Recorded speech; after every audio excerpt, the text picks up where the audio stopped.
Hello Tomodachi! Welcome back to my channel. For today's video, pupunta tayo ng Kamakura and isang train line lang siya from Ikebukuro. So, ang train line nasakyan natin is ang Shonan Shinjuku line, which is itong nakikita nyo sa likod ko. So, tara, explore natin kung anong makikita natin sa Kamakura. Let's go! Kung galing ka sa Ikebukuro Station, you can take the JR Shonan Shinjuku line. Or, if you want a scenic route, try the Enoden line. Para sa mga naghahanap ng convenience, I highly recommend getting an Enoden line ticket pass. Hindi siya mahal and it's a great way to hop on and off different stations around Kamakura without worrying about fares. Perfect for a whole day of exploration. Just a tip, wear comfy shoes, magdala ng snacks, at stay hydrated. Take breaks sa bawat stop para mas ma-enjoy ang trip. So, first stop namin is yung Churugaoka Hachimango Shrine. So, yung pupuntahan namin is 10 to 15 minutes lang na walk from Kamakura Station. Hanap mo ba ang perfect day trip from Tokyo? Then Kamakura is the place to be. It's just an hour away from the city, packed with history, culture, and stunning landmarks like the Great Buddha. Plus, Kamakura is a popular spot for locals and students on field trips to learn about Japan's rich history. So if you're ready for a fun and exciting adventure in Kamakura, don't forget to like and subscribe. Thank you, Tomodachi! Before going to the shrine, pagbaba mo ng station, madadaanan mo agad ang Komachi Dori Shopping Street. Sikat ito sa mga tourists dahil sa mga local shops, food stalls, at souvenir stores. Kung mahilig ka sa street food, try mo ang karage at ang fruit daifuku, which is a local favorites dito. Pet-friendly din ang lugar na to. Kaya kung kasama mo ang fur baby mo, maraming pet shops na nagbebenta ng mga cute accessories for your pets.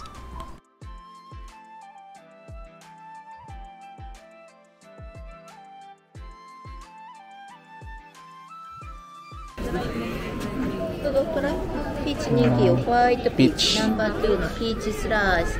ホワイトピ Talaga to. ーチ。 Peach guys, peach. Try natin. Tikman natin yung peach.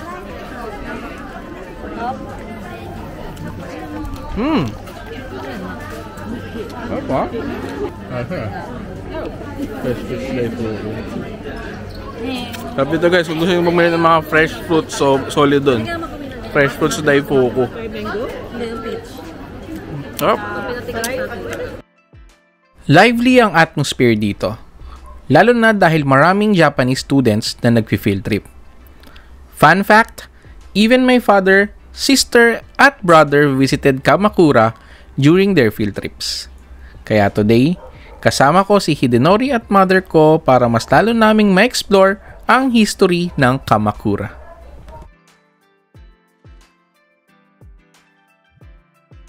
Ang ganda.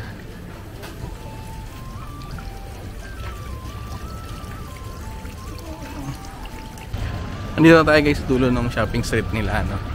So, sa pagkalagpas yun ng shopping street, kakanan lang kayo. So, sa introduction, kakanan kayo guys. Tapos dire-diretso nyo lang yun. At nahuhuli na kami. Next, we're heading to the famous Tsurugaoka Hachimango Shrine.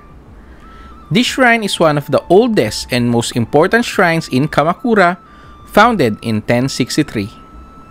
It's dedicated to Hachiman, the god of war and protector of the samurai. So as you can imagine, malalim ang historical and spiritual significance nito.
Makikita mo dito ang mga stalls selling street food like apple candy or Ringo Ame.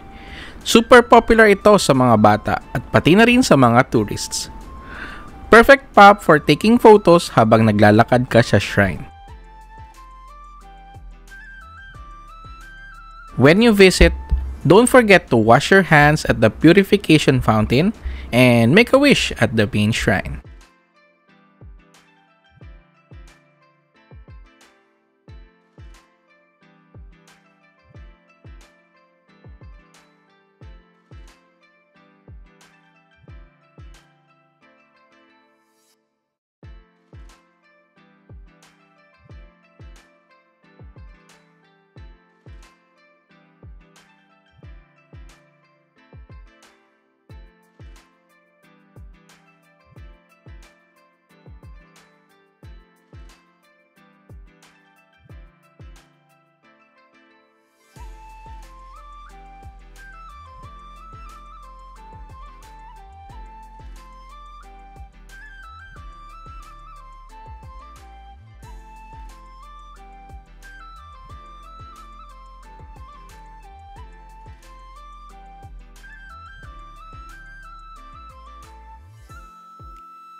Ay, dito na ako guys. I survive. Joke lang, kaya-kaya. Basic yun eh. Higo nga eh. 1 million steps. So parang 100 plus lang to.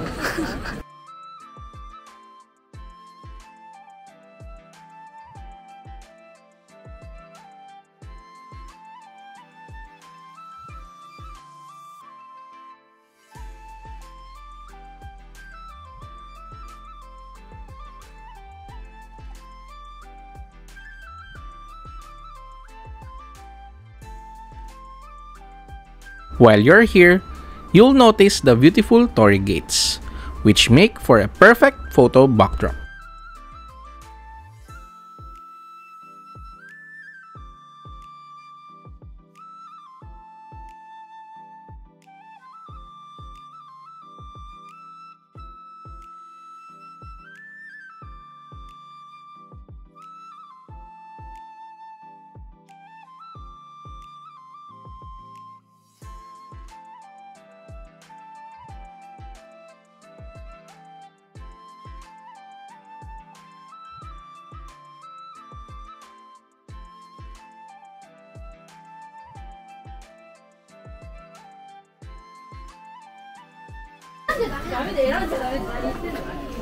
Kaya bubunat. Bulat na kayo.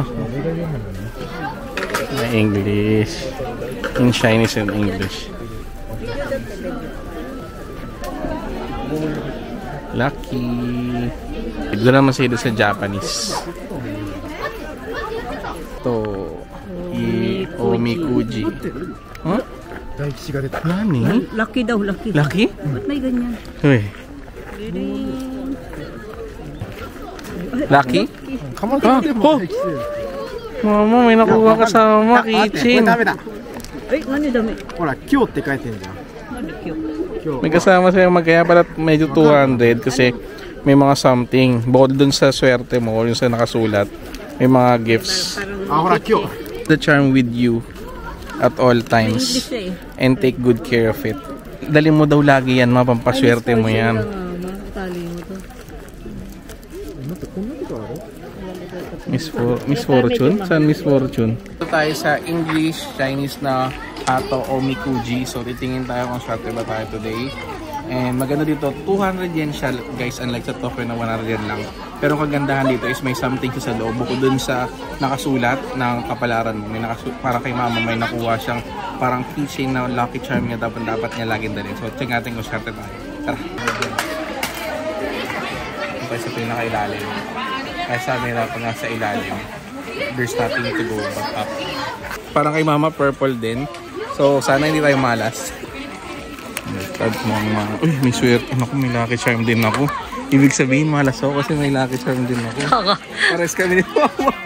Parehas ni Mama. Uy, future fortune ka. Oh, hindi man Ano ngayon. yung sabihin At least nun? fortune pa din.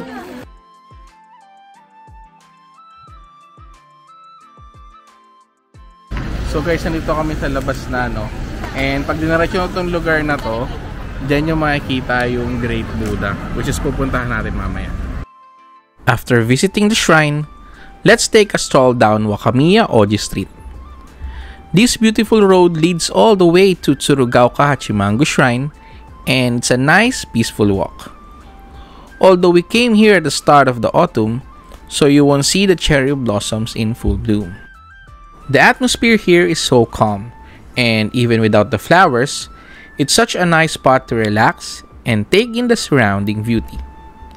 If you visit during spring, this is where you'll see the iconic cherry blossoms blooming in full force, but for now, the tranquil ambience of the street is just as enjoyable.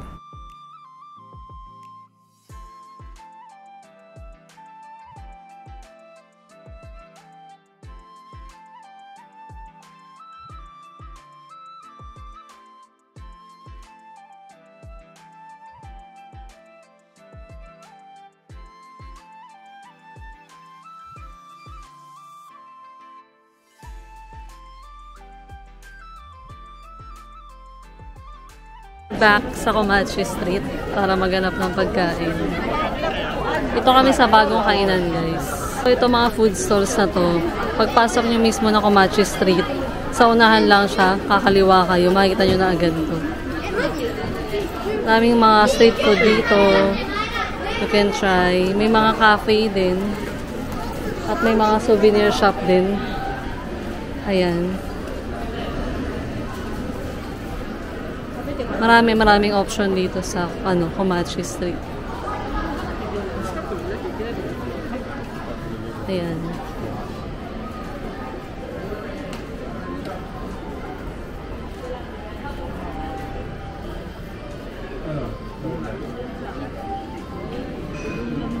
Hanamaru.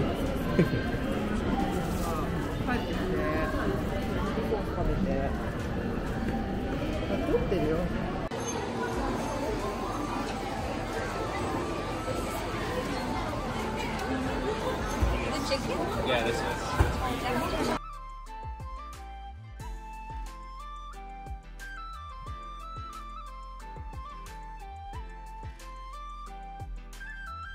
After all the walking, lunchtime na. Balik tayo sa Komachi Dori. Ako, karagi set as usual, habang si Freya, first time subukan ng soba noodles sa Kominoya 1 Kamakura Komachi Dori. Located ito sa 5th floor ng Kamakura Mark Building.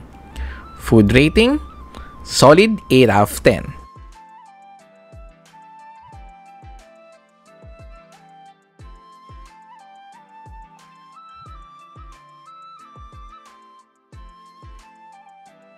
Tapos namin kumain, guys, no? So now pupunta na tayo sa Kotokuin Temple at doon natin makikita si Buddha, yung malaking Buddha, guys. The Great Buddha of Kamakura. And the Great Buddha of Kamakura.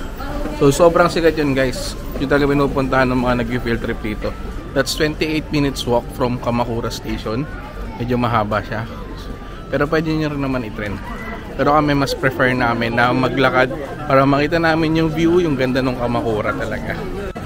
So joke lang pala, guys, so i-trend pala kami dahil medyo malayo nga talaga yung almost 30 minutes na lakad. Gusto rin kasi ni Mama mag-trend na lang. Kasi nung apat kasi kami, guys. Pero kung kami ni Freya to, baka naglakad siya. Ako nag-trend. Gusto kasi maglakad. Sayang kasi bisa na lang. Favor. Kung gusto mo, maglakad ka. Pwede naman. Tapos kami magte-trend.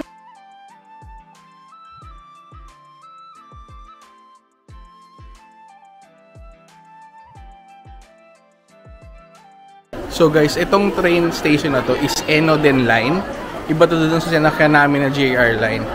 So, lalakad lang kayo ng konti, makikita na itong Enoden. Side lang siya, guys. Kabilang side lang siya, correct. So, ayan, daming tao, guys.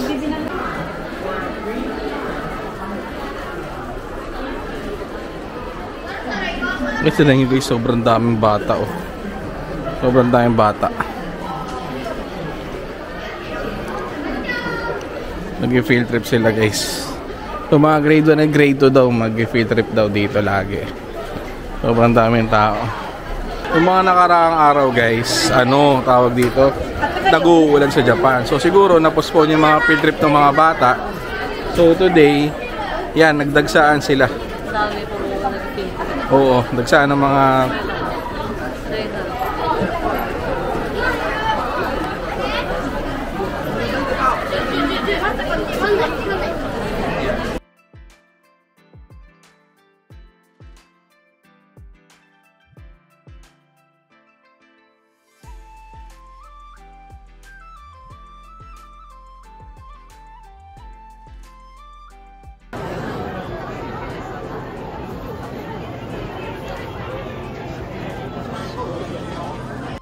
Parang na akong sardinas dito. Ipit na ako. Daming tao. Ipit guys. Shoulder to shoulder. Shogun.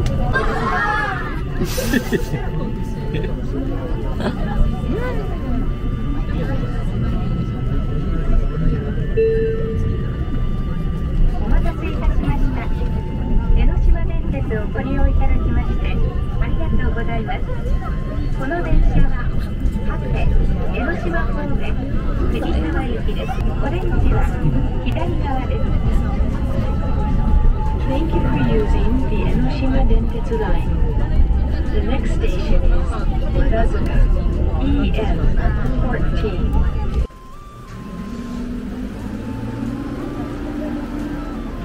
Hindi pa bukas yan. Kakasakit yan. Next up, ang iconic Great Buddha of Kamakura or Daibutsu. Standing tall at 13.35 meters, ang bronze Buddha na ito ay nandito na simula pa noong 13th century. Hollow ang loob nito so you can actually go inside to see the interior. Fun fact, survive nito ang mga centuries ng natural disaster, kaya isa talaga ito sa pinaka-revered cultural symbols ng Japan.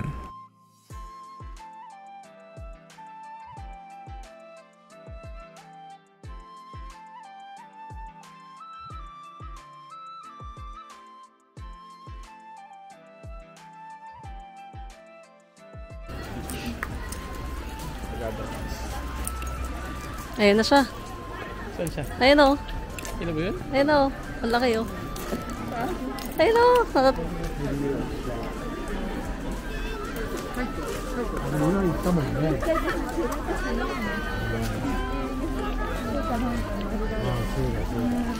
At last, dito na tayo sa Kotaku-in Temple, which is nasa likod ko, ang Buddha na made of bronze.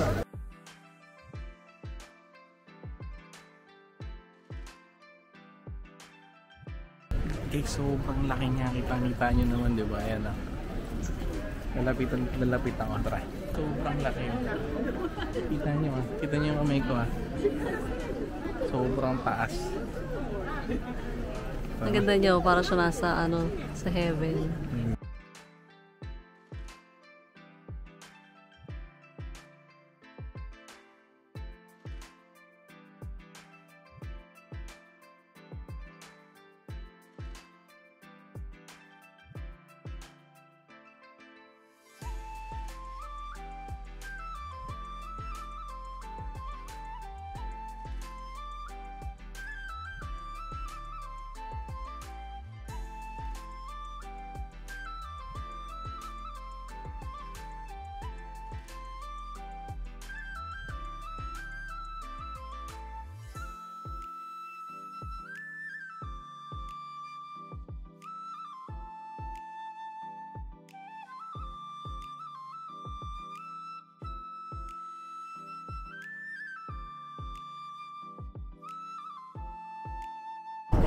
So guys, pagkalabas namin nung sa temple dun sa Buddha, nag-bus kami. Mispang labas lang guys, meron dun na bus stop. Tapos ito, nakasakay na kami at next stop is Kokukuji kami pupunta. Pero ang stop talaga dito is Omyoji. Tama ba? Yung temple, yung bababaan. Tapos maglalakad pa rin kami ng mga ilang minutes lang. Pero dalawang bus yung namin, dalawang bus stop pa. Para makapunta doon. Yun, so dalawang bus yung sasakyan namin guys para makapunta sa next stop namin, which is yung Hokukuji. At ang ano ba makikita natin doon guys? Siyempre, yung napakalupit na bamboo grove. Pwede tayo mag-picture. So medyo may araw-araw pa, kaya mas maganda unahin nyo to. Kasi pag gabi na, baka hindi na kayo makita sa picture or hindi nyo na makita yung ganda ng place. So kailangan pumunta kayo doon na may araw pa. Next, punta tayo sa hidden gem ng Kamakura, ang Hokukuji Temple. Famous ito sa bamboo forest na nagbibigay ng zen-like vibes. Established noong 1334, malalim ang connection nito sa samurai and Zen Buddhist traditions. May maliit na tea house dito kung saan pwedeng mag-enjoy ng matcha habang nire-relax ang sarili sa serene atmosphere.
So guys, paglabas yun ng Hokukuji Temple, so ito siya, makikita nyo sa likod, ito na kagad yung pila for bus stop.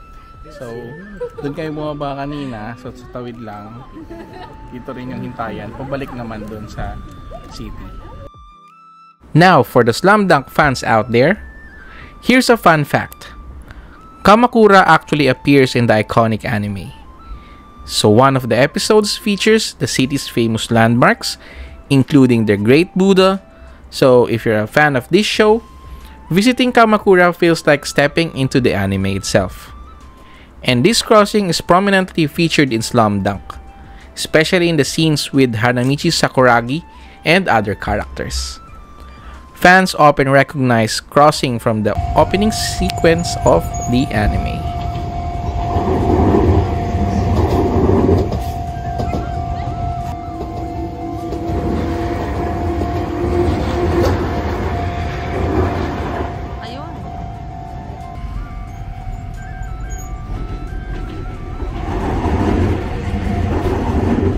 So guys, nakita nyo na, madilim. Pero nakuha naman. Madilim pero nakuha naman namin. Hindi lang ganun ka-perfect exact yung spot or yung location. Pero nakita nyo naman dumaan yung tren. Tapos sobrang daming ulo. So kung gusto nyo talaga makuha siya ng maliwanag, siguro it's better na it's either aagahan yung pumunta dito kasi super maaga para punta nyo na lahat ng pupuntahan dito, or uunahin nyo itong puntahan bago kayo mag-proceed sa mga ibaw nyo pupuntahan. Actually, pwede mo siya unahin kasi siya yung mismong pinakadulo. Pang 8 station siya from Kamakura Station. So, yun.